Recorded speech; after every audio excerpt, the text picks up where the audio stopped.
ভাই হইলে রক্তের বাঁধন, কেমনে যাও ভুলি। বউয়ের কথা শোনার পরে ওই আপন ভাইয়ের সম্পর্কে তোমরা কেমনে নাও চিরদিনকের জন্য তুলি। যারা বউ পাওয়ার পরে আপন ভাইরে গেছে ভুলে, আল্লাহর কসম কোনোদিনও নিবে না এদেরকে আল্লাহ ওই জান্নাতে তুলে। ভাই হইল রক্তর বাঁধন, কোনোদিনও করিও না তাদের সাথে মিজাজ গরম।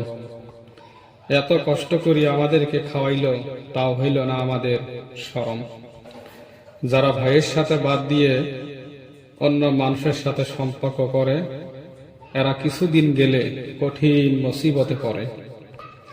যারা বড় ভাইয়ের সম্মান নিয়ে সিনিবিনি খেলে, এরা মরার পরে ফেরেশতারা এদেরকে দিব জাহান্নামে ফেলে। বড় ভাই হচ্ছে বাপের মতো, দেয় বটগাছের ছায়া। ছোট ভাই বোনের জন্য বড় ভাইয়ের এত লাগে মায়া। ছোট্টবেলা বাপ মরার পরে বড় ভাই নেয় আমাদেরকে কুলে।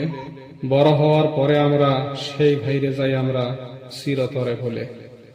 ভাই হইল রক্তর বাঁধন, কোন মুসিবত দেখলে যায় আগে। বন্ধু বান্ধব আমার মুসিবত দেখলে তৎক্ষণাতে সেখান থাকি ভাগে। যারা দুনিয়ার মধ্যে নাই ভাইয়ের সাথে মিল, এরা কিছুদিন গেলে খাবো ওই মানুষের কিল। সম্মানিত ভাইয়েরা, ভাইদেরকে ভালোবাসা দেবেন, ভাইদেরকে ভালোবাসা দিবেন। ভাইয়েরা অনেক পরিশ্রম কষ্ট করি আমাদেরকে লালন পালন করছে। রাসূল সাল্লাল্লাহু আলাইহি সাল্লাম বলছে যে যারা বড়কে সম্মান করে না, ছোটকে স্নেহ করে না, আল্লাহর নবী বলছে এরা আমার উম্মত না।